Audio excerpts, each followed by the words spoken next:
I'm Leslie. And I'm Shelley. And we're Sisters in Ebert. Thank you for joining us here. It's another Movie Monday. Yay! Old school. 2003.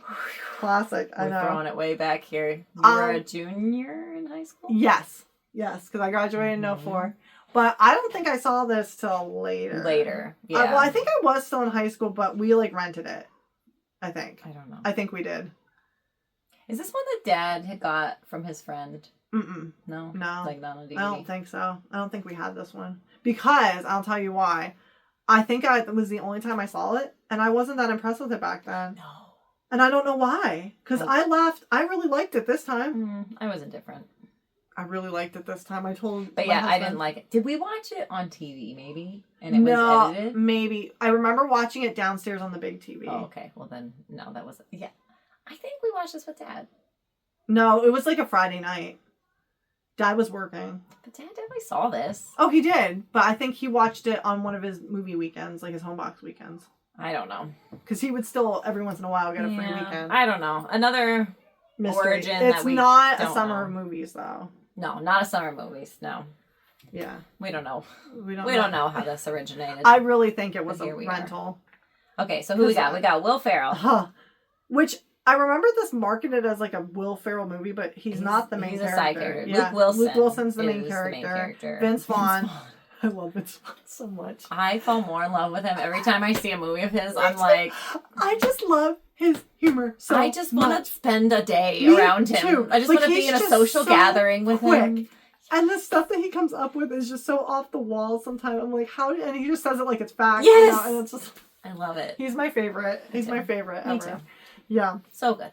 And I really want to meet him. I really want to spend time with him. The girl, Ellen Pompey. Pompey. From Grey's Anatomy. Because I couldn't picture her. I couldn't place her at first, too. And I was like, is this the girl that was in the Fireman movie with John Travolta and Ladder 49? That's the one. But it's not her. She's from Grey's Anatomy. Yeah. Okay. So I didn't watch Grey's Anatomy, so I didn't. I did. Yeah. I didn't know.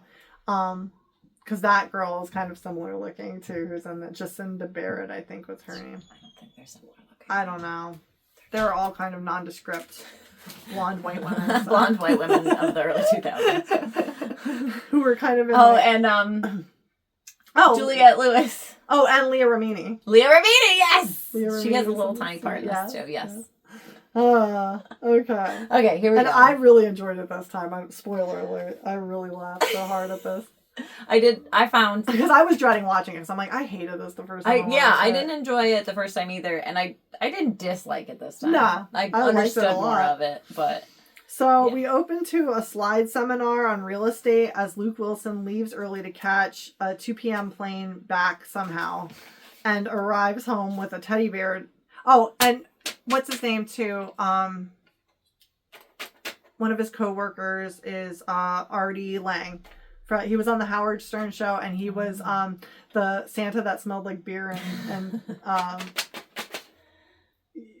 what did the Santa smell in Elf? He smelled like Elf. Beer and cheese, or is that it? Or beer and sausage or something? No, it's beer and... No, you smell like... Oh my gosh, I can't. Yeah, thank you. Yeah. It's not beer. Beef. Beef and... No, it's beer. Whatever. Artie Lang's in this too. He's a side character that Luke Wilson works with. He's right in the beginning, and then he's like later on. Okay. So, again, he finds... This is post 9/11, but he's somehow just going to pick up a random flight home. Yeah. Okay. To find... Okay, so he comes home with a teddy bear to find Heidi, Juliette Lewis, his girlfriend, cheating with another couple. Not just a person, a couple. And insincerely apologizes as yet another man shows up. Join the party. So Will Ferrell is getting married as Vince Vaughn and Frank is Will Ferrell, Frank the Tank. and tells Mitch, Luke Wilson, that he should be happy to have a girl so emotionally enlightened, and tells him that Frank tells Frank to run from the marriage as a groomsman. I was gonna say they're standing in the church altar, waiting for the bride to walk down the aisle, and they're having this conversation. You need to run now. Go. He's like, why are you still here? And then at the same time, he's also like, you should be happy about this girl. Like, what's happening? It's like, and then Frank's just like, I'm so glad you guys are here with me. I'm so excited for this day. Yeah. Beanie coughs, don't do it. While Frank and Marissa get married, as he's married to Leah Remini. I was like, she's Leah Remini and she's cute, and he already has a baby. Like, they have kids. They have kids, like, multiple kids. Yeah. So Mitch sees Nicole, which is Ellen Pompey, at the reception, but is upset that he lost his whole life and drunkenly spills coffee on her, and nearly bombs a wedding speech before being saved by Beanie. Next, Mitch moves into a house right off from the college campus after a professor died. Frank tries to give Mitch the same bread maker that he gave him for their wedding, and Beanie as a housewarming gift. And Beanie has both his kids with him, who must earmuffs. As Beanie explains how many girls he'll get now that he's recovering from a breakup. I remember Dad used to laugh about that all the time. He'd be like, earmuffs, girls, earmuffs. Yeah. Frank is working on a Trans Am as his wife reminds him not to let Frank the Tank come out at Mitch's housewarming that night. It's just a small get-together, honey. It's not. Beanie turns the housewarming into a house party, and Frank is instructed to do a beer bong, but starts objecting as he has a big day planned the next day. Well, yeah, we're going to Home Depot. Cozy little Saturday. Maybe Bed Bath & Beyond if there's enough time. And the kid's like, enough time? Like, these kids holding it are like, enough time? Oh, this sounds horrible. Yeah. What sort of life is this? But soon agrees as Beanie welcomes all to the Mitch Martin Freedom Festival and somehow gets Snoop Dogg to play. Beanie owns like a stereo equipment store. Isn't this Mitchapalooza? Well, it was Mitchapalooza, but he introduces it as the Mitch Martin Freedom Festival. Frank is now fully back as Frank the Tank and interrupts Snoop Dogg to go streaking through the quad. Which he actually streaked. And is caught by Marissa and the other wives/friends after they revealed that they booked a fellatio instructor class as a wedding present. So Will Ferrell was like, I'm just going to do it. Like, it's what needs to be done for this part. It's to really show how he's falling apart mentally. But he's like, but I got a little nervous with Snoop Dogg there. Oh. But then he did it. But then, like, they really filmed it on a real street. And there was, like, a gym where people were, like, running on treadmills in the window. And he's like, he was practicing in a bathrobe. And they were like, these people don't know what's going to happen. And then he's like, sure enough, he heard, like, oh my God, as he's going by. And then for the next take, nobody was in the window anymore. That's hysterical. Mitch wakes up the next day next to Elisha Cuthbert. I can never remember how you pronounce her name. For a one-night hookup. Much younger girl. And Beanie is on Speaker City ad on TV, and Cheese/Gordon is a younger brother of a friend that comes over, and he's now the dean of the university, to explain that the house is rezoned for campus use only, and Mitch has 1 week to vacate. And that is, what's his name? And I didn't put him at first, from, oh golly. He's a comedian. No, he's in everything. Isn't it what's his name? Oh, him. Yep. That's who it was. No, like Vince Vaughn and him were both in that Vegas movie. What Vegas movie? I'm gonna Google it. Please do, because I'm drowning here, and I always forget his name. He was the doctor in Elf. He was the director of Elf. No, that's not Jon Favreau. That's not him. That's not Jon Favreau. No. Oh, I thought that was Jon Favreau. Are you sure? I'm 99.9% sure. Okay, Jon Favreau is who I was thinking of. What's his name? Gordon. Dean Gordon in Old School. No, but like his character name. Cheese. Dean Gordon. It's Jeremy. No, his Pritchard is his name. Oh, I don't know. Oh, Gordon's his first name. Gordon Pritchard. Sorry. Jeremy Piven. Oh, who's that? He's in Entourage, Serendipity, Grosse Point Blank, Spy Kids 4. Wow. well. I thought this was Jon Favreau, and I'm like, why doesn't Jon Favreau look right? The whole time I kept thinking to myself. He said something else, too. Because I'm like, it's got to be Jon Favreau, because I'm like, it's Luke Wilson, it's Vince Vaughn and Will Ferrell, and I'm like, he's been in other things with both of them. I was like, it's got to be him. That's got to be it. He's something else too, and I can't place it. I'm scrolling through his IMDb right now. I think I remember him from Entourage. I never watched it, but I remember all the ads. Yeah, there's so many ads. So many. Marissa and Frank are in couples counseling now, and Frank struggles with being different now that he's married and upset of only being with one person for the rest of his life. Mitch is in trouble with his boss, whose daughter comes in, and is Darcy, the girl that Mitch hooked up with, who will graduate high school in 7 months. High school. And he's like 30. Yes. Yes. Yeah, you're going to go to jail. That night, Frank asks to stay the night with Mitch, as Marissa is very mad after couples counseling. Mitch and Frank walk in to find Beanie pitching a fraternity with no age limits that can offer social services and student housing.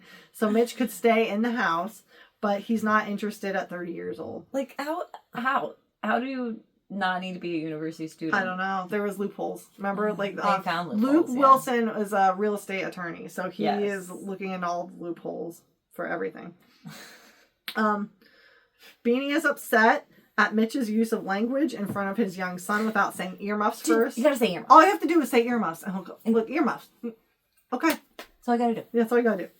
All three agreed to move forward with the fraternity and start kidnapping prospective pledges, including one who was grocery shopping with his wife.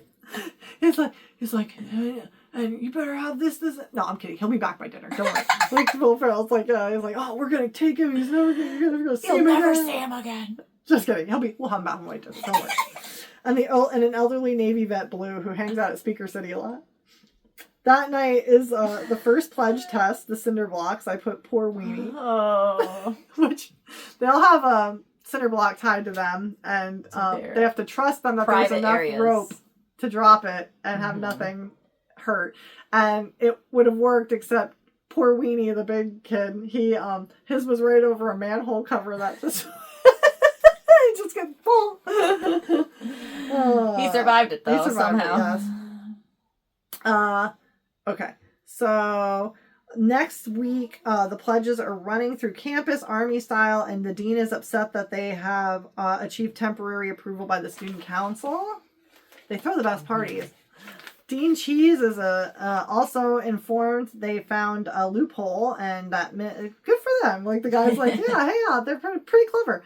Mitch is approached by a guy at work who wants to join the frat, and he shuts him down. He's like, no, don't you talk to me about that here. I don't know what you're talking about. Like, why would you come up to me? Because Mitch is the godfather. As he's making copies for it. For like a party. Right? Yeah. Nicole comes to Mitch's house and brings a CD holder as a housewarming gift with her daughter. And Beanie immediately shoots it down, saying it's a terrible product. He stopped selling it months ago. It's a piece of garbage. Oh, but nice thought, though. Yeah, it's But he invites them to his son's birthday that Sunday, just as Frank comes out contemplating outfits for a blow-up doll. That night, Frank calls Marissa and leaves repeated voicemails for her. Marissa and the girls take the fellatio class taught by Andy Dick. Here he is again. He's back again, and are mind the stepchildren. That part made me laugh. I normally hate Andy Dick, but that made me laugh. As Frank arrives, because it just came out of nowhere, and as Frank arrives home and believes that he sees her in a compromising position and is knocked out by Andy Dick. Beanie is hosting a party for his son, and pledges are helping at his mansion. I said when 30-year-old owners of stereo equipment stores could afford such a thing. With an in-ground pool, and it looked very much like the Billy Madison. That's what I was thinking. This looks like Billy Madison party. Waiting for the clown of all the stilts. Billy Madison way. And Nicole arrives with her daughter and boyfriend, who mocks the guys for having a fraternity. And that was, what's his name, too? Jamie something, wasn't it? He was in a lot of things at this era. That sucked. Yeah, he was not funny. No. Jerk. Frank gives Max the same bread maker that Mitch gave him. He's trying to get rid of this bread maker again. And it's like all taped up like the box. Like, it's obviously they opened it. Yeah. Nicole's boyfriend flirts with a caterer, and Mitch and Nicole admit to crushes in high school on each other. And later, Mitch catches her boyfriend with the waitress, who tells him not to snitch. Frank finds a tranquilizer gun by the ponies and shoots himself by accident. And who's the ponies wrangler? Sean William Scott. He's back again too. Love him. I forgot he was in this. He's only in it for like a second. Yeah, he doesn't have a big part at all. Frank passes out as Sean William Scott watches, but gets up and knocks the present table and himself into the pool, hallucinating that he's with Marissa on a beach, and is given mouth-to-mouth by Sean William Scott. Dean Cheese attempts to threaten and bribe student body president to shut down the fraternity. Mitch looks over the lease for Nicole as she is moving in with her boyfriend and asks her to dinner. That night is KY wrestling night for Blue's birthday, the old Navy vet, and Mitch is punched out by a girl. Beanie is with a girl who wants to hook up, but he turns her down. Blue takes the KY pool wrestling two girls who go topless, but drops dead on the spot. And next shot is at the funeral with Frank singing Dust in the Wind. That part was good. That cracked me up. Dust in the Wind. Marissa's at the funeral and apologizes for not calling on Frank's birthday, which Frank forgot about, but asks for a divorce from Frank as it doesn't feel right being married. Why would she go to this funeral? And ask for it there. And what connection do you have to this old Blue. man? They used his real vet photo. I thought so. I was like, good for Blue. Was he the same guy who was he was in an Adam Sandler movie, but I can't remember which one. Yeah, he was. Oh crap, that's gonna bother me. It was Sonny Koufax. Oh, Big Daddy. Yeah, he was a vet in that one. The homeless vet in that one too. Was that him? Was that the same guy? Yeah, I'm pretty sure that was him. Yeah, I don't know. I think so. I don't know. He looked really familiar, that boy. Because I was 99. Wasn't too much later than that. Yeah. Was he the guy? Wait, now I can't picture Blue. Or was he the guy who was the Michael Jackson jacket in Wedding Singer? Yeah, it's the same guy. No, they're different. No, that's the same guy. They're different. Back to the phone. They're different. They're definitely different actors. I can't remember which one he was. So, yeah. Nicole's looking at her new place, and her boyfriend tells her he doesn't like Mitch because... Was it Craig... No, not Craig Ferguson for the Jamie something. The boyfriend's bothering me. I can't remember who he is. I can see his stupid ugly face. I'll get him too. Craig Kilborn. Craig, that was Craig Kilborn? Really? Yeah. Okay. Craig Kilborn. Not the guy I was thinking of. Oh. Okay. Okay. But yeah, he was in a lot of things too. Craig Kilborn. So Nicole, and their boyfriend tells her he doesn't like Mitch because he saw him harassing a caterer in the bathroom at the party. And she initially says no to meeting up for coffee, but does go. And Mitch is treated like a godfather by the waiter who wants to pledge the fraternity next pledging season. He's like, no, your money's no good here. Don't pay for me. But yeah, so he lies and flips what he did and saying it was Mitch, Mark, the boyfriend. Blue died 2 years after this movie. Oh.